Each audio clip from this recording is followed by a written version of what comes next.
I wasn't looking for myself. That's the part that keeps replaying in my head. It was just another late night in my apartment, the kind where the city outside never fully sleeps. Sirens in the distance, a train rattling somewhere underground, the low hum of traffic bleeding through the window. I was supposed to be working, instead I was scrolling. It started with one of those unsolved mysteries threads, then a link to a public archive, then another. And somehow at 2:14 a.m., I was on a government-run missing persons database. Thousands of entries, names, faces, dates, some recent, some decades old. It felt harmless, detached, like browsing Wikipedia, until I saw my name. At first, I didn't even register it. It was just text. First name, last name. Common enough, I guess. I almost scrolled past. But then I noticed the age, 31. That's me. The birth year, that's me. The state listed, mine. My stomach tightened. I clicked.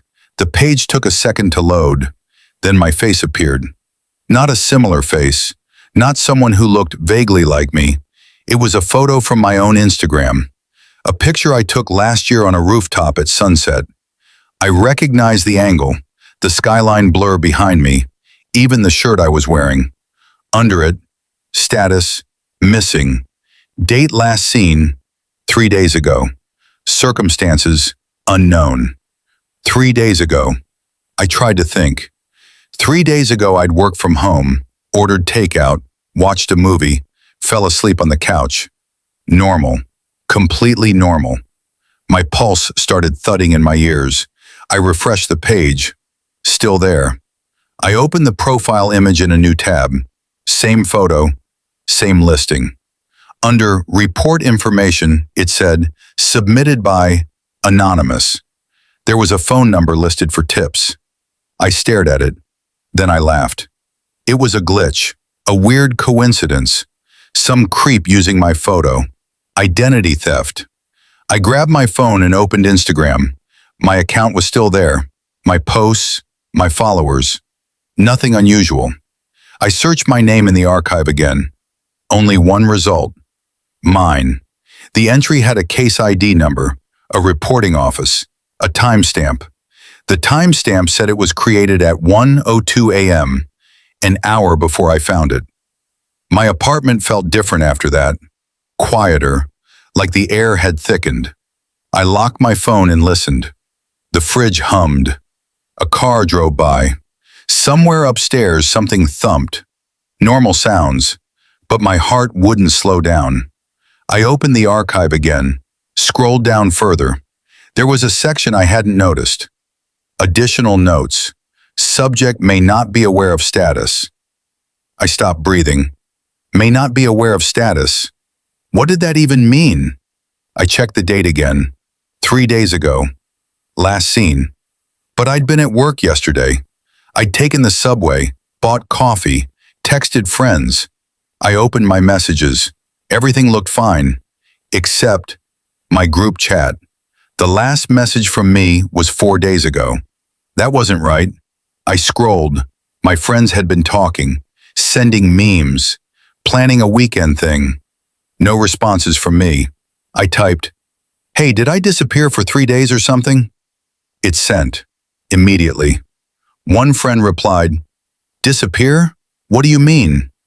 Another, "Bro, you ghosted hard." I stared. Like, did I not text for a few days? The typing bubble appeared. "You haven't answered anything since Sunday." Sunday was 3 days ago. I checked my call log. No outgoing calls. No missed calls. Blank stretch. But I remembered talking to my sister Monday night. Didn't I? I searched her name. The last call was 4 days ago. Sunday. I felt cold. I opened my photos. Recent. Selfies. Screenshots. A receipt from yesterday's coffee. I zoomed in. The timestamp said yesterday, but the file details said it was created 4 days ago. Every recent photo had the same creation date. Sunday. I stood up too fast and nearly knocked over the chair. My apartment suddenly felt staged, like a set, like someone had reconstructed my last 3 days from scraps. I walked into the bathroom. The mirror reflected me, pale, sweaty, still me. I leaned closer. "Are you missing?" I whispered. The reflection didn't answer. Of course it didn't. I laughed again, but it sounded thin. I went back to the archive page, scrolled further down. There was a section labeled Sightings. It was empty. Then as I watched, a new entry appeared. Cited, urban residential area. Subject appears disoriented. The timestamp read 2:32 a.m. That was now. My hands started shaking. I refreshed the page. The sighting entry remained. Urban residential area. That was vague. It could mean anywhere. But the time matched. Another entry appeared. Subject observed inside apartment unit. Lights on. Alone. My breath caught in my throat. I turned slowly toward my window. The blinds were half open. Across the street, another apartment building. Dark windows. No obvious movement, but I couldn't shake the feeling of being watched. I rushed to the window and yanked the blinds shut. My phone buzzed. A notification. Unknown number. I stared at it for a full 10 seconds before opening it. It was a text. "You shouldn't be seeing that." I dropped the phone. It hit the floor with a crack. The screen stayed lit. Another message. "Most people don't notice." My chest tightened. I picked it up. "Who is this?" 3 dots, then, "You've been missing since Sunday." "No, I haven't," I muttered out loud. The reply came instantly. "You're not where you think you are." The lights flickered. Just once, but it was enough. I glanced toward the hallway. My bedroom door was slightly open. I was sure I'd closed it earlier. A draft of cold air brushed past my legs. I typed again. "What do you want?" The response. "To find you." I swallowed. "Then come find me." 3 dots. Paused. Then, "We're already here." Something creaked in the hallway. A slow, deliberate shift of wood. Not the random settling of an old building. Footsteps. Soft. Measured. My heart slammed against my ribs. I stood frozen in the living room. The footsteps stopped just outside my bedroom door. Silence. I grabbed the nearest thing I could find. A heavy lamp. The phone buzzed again. "Do you remember Sunday?" I tried. I really tried. Sunday. I woke up. I made coffee. There was a gap, a blank spot, like someone had erased a chunk of tape. I took a step toward the hallway. The floorboard creaked under my foot. No response from the other side. I edged closer. The bedroom door was open now, wider than before. The darkness inside felt thick. I raised the lamp. "Hello?" My voice sounded foreign. No answer. I flicked the bedroom light on. It didn't work. The bulb had burned out earlier this week. Or had it? I stepped inside. The air felt wrong. Colder. Heavier. My closet door was open, clothes hanging still, except one hanger was swaying slightly, back and forth. I stared at it. My phone buzzed again. I didn't want to look, but I did. "You left your body on Sunday." My stomach dropped. "What does that mean?" "You stepped out." I felt dizzy. The room seemed to tilt. "I'm standing right here." There was a long pause, long enough that I almost hoped it was over. Then, "No, you're not." The hanger in the closet stopped moving. Dead still. The air grew colder. I could see my breath now. That wasn't possible. It was summer. A whisper brushed past my ear. Not words, just breath. I spun around. Nothing. But the mirror on my dresser caught my attention. I hadn't noticed it before. The reflection showed the room, the bed, the closet. But where I stood, there was a gap. Empty space. The lamp I was holding floated in midair. My knees nearly gave out. I stepped sideways. The reflection didn't change. It still showed the room without me. I waved my hand in front of the mirror. Nothing. The space remained empty. My phone buzzed again. That's why no one can find you. I backed away from the mirror. No, I whispered. The whisper from earlier came again. Closer. Right behind me. Missing. I felt something brush against my back. Not a hand, not solid, but pressure, like walking through cold smoke. The phone vibrated violently in my hand. Return before sunrise. How? I typed frantically. 3 dots, then, you have to remember where you left. The closet door slammed shut. The lamp flickered. The mirror cracked down the center, and for a split second, I saw myself. Not in front of the mirror, inside it, standing in the reflection, looking out, smiling. My reflection raised a hand, pressed it against the inside of the glass, and mouthed something. I couldn't hear it, but I could read it. Thank you. The glass shattered. Darkness swallowed the room. When the lights came back on, I was standing in my living room, the lamp back on the table, the blinds open, the city outside humming like nothing had happened. My phone lay on the couch. No cracks, no unknown messages. I opened the missing persons archive. My name was gone. No results found. I searched again. Nothing. I checked my group chat. Messages from me yesterday. Laughing, replying, normal. Call logs, recent calls, all intact. It was like the last hour never happened. I walked into the bathroom, looked in the mirror. My reflection looked back. Perfectly synced. I leaned closer. It leaned closer. I lifted my hand. It lifted its hand. Everything aligned. I should have felt relieved. Instead, I noticed something. My reflection blinked. Just a fraction of a second too late. I stared. It blinked again. Slight delay, almost imperceptible. But there, my phone buzzed. A notification. Unknown number. I didn't want to look, but I did. It was a single message. Status updated. I rushed back to the archive site, typed my name. This time, there was a result. But it wasn't me. It was someone else. A different name, different face. Under the status, missing. Date last seen, today. The photo was grainy, taken indoors, dim lighting. The person looked confused, terrified, and behind them, faint, blurry, barely visible, was my apartment, my couch, my lamp, and in the background, a figure standing in the hallway, watching them. It was me, or at least, it looked like me, smiling. I haven't slept since. I keep checking the archive. New names appear every night. Sometimes I recognize the places behind them. Sometimes I don't. The entry always says the same thing. Subject may not be aware of status. And sometimes, late at night, when the apartment is quiet, I feel that cold brush of air behind me, like something stepped out and left me here instead.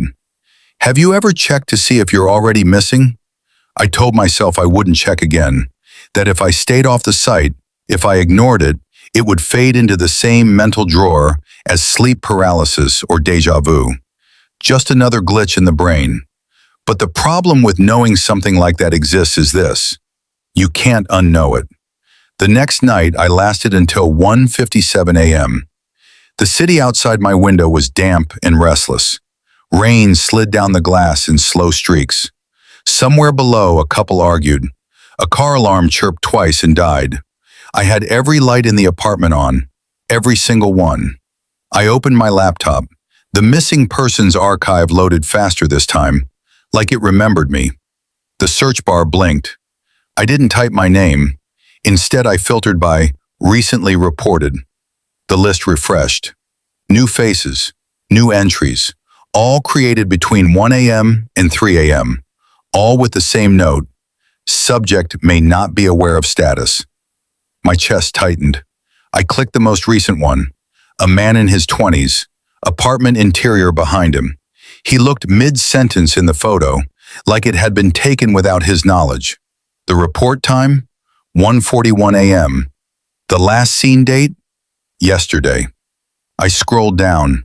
There was a sighting section. Empty. Then, it populated, right in front of me. Sighted, alone, searching online. I stared at the screen.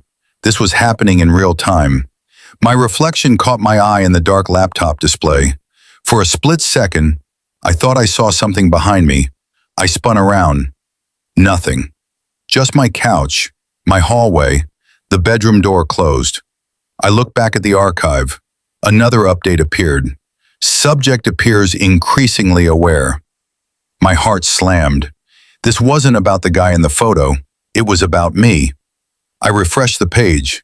The man's listing vanished. The screen flickered. And then, my name appeared again. No profile photo this time, just text. Status, transitional.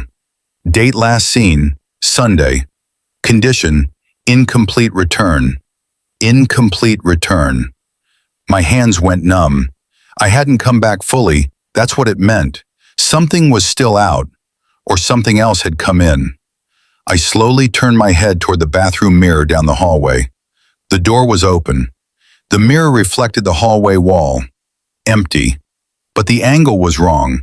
It should have been reflecting part of the living room. I stood up. Every step toward it felt heavy. The air grew colder the closer I got. I reached the bathroom doorway, looked into the mirror. The reflection showed the hallway, and me standing 5 feet behind where I actually was, staring at my own back. The version in the mirror didn't move when I did. It just stood there, watching. I froze. The reflection slowly tilted its head, not in sync, not delayed, just independent. Then it smiled. My phone buzzed in my hand. I almost dropped it. A new message. Unknown number. You're bleeding through. I couldn't look away from the mirror. What does that mean? I typed without breaking eye contact. 3 dots. The reflection in the mirror stepped forward, but I didn't. It moved closer to the mirror glass from inside, like there was depth beyond it. You weren't supposed to see the archive. My throat felt dry.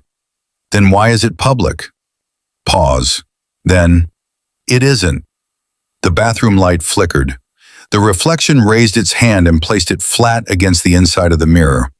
I felt pressure against my own palm, but my hand was still at my side. I looked down.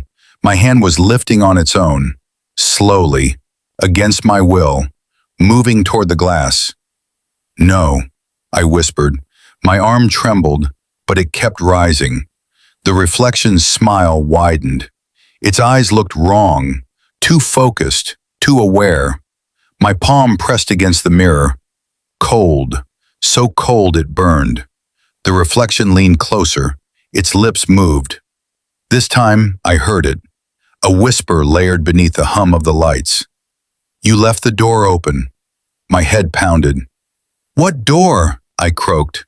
The archive page refreshed on my phone without me touching it. A new section appeared beneath my name. Entry point. Digital archive. Exchange in progress. My reflection's eyes flicked down to my phone, then back to me. Someone has to stay, it whispered. The pressure on my palm intensified, like something was pushing from the other side. I tried to pull back. I couldn't. My reflection began stepping forward, and for the first time, I realized the mirror wasn't a flat surface. It was depth, a corridor, endless dark behind the glass, and shapes moving inside it. Faces, dozens of them, all staring out, all half-formed, some screaming, some silent. My reflection grabbed my wrist, not through the glass, through me. My arm jerked forward. The world lurched. I felt myself tipping, falling, like stepping off a curb that wasn't there. Then, the lights went out. Total darkness, silence. No city noise, no hum, nothing. When the lights came back on, I was on the bathroom floor, alone, The mirror intact, no cracks, no depth, just my reflection, perfectly synced, panting, sweaty, terrified. I scrambled up, backed away. The reflection followed. Exactly. No delay, no independent movement. I grabbed my phone. The archive page was gone. When I searched my name, nothing. When I searched the site, 404 error. It didn't exist. My call logs were normal. My group chat was normal. My photos were timestamped correctly. It was clean. Reset. I walked through the apartment slowly. Everything in place. No cold spots. No whispers. No flickers. I stood in front of the living room window and stared at my reflection in the dark glass. It moved with me. Perfectly. For a moment, I almost believed it was over. Then, in the reflection, the version of me in the window didn't blink. I did. It didn't. Just stared, still, unmoving, watching me. Then it slowly mouthed two words. Not yet. The streetlights outside flickered. A car drove past. Its headlights briefly illuminated the room. And in that flash, I saw something standing behind me in the reflection. Tall, featureless, close enough to touch. When the light passed, it was gone. I haven't checked the archive again, but sometimes, around 3 a.m., my phone screen lights up on its own. No notification sound, just the glow. If I look quickly, I can see a web page open for half a second before it disappears. And at the top, just before it closes, I always catch the same words. Status. Pending finalization. If I ever stop responding, if my uploads stop, if my messages go silent, don't assume I ghosted. Check the archive. And if you find your name, close it immediately, because once you see your status, it starts updating.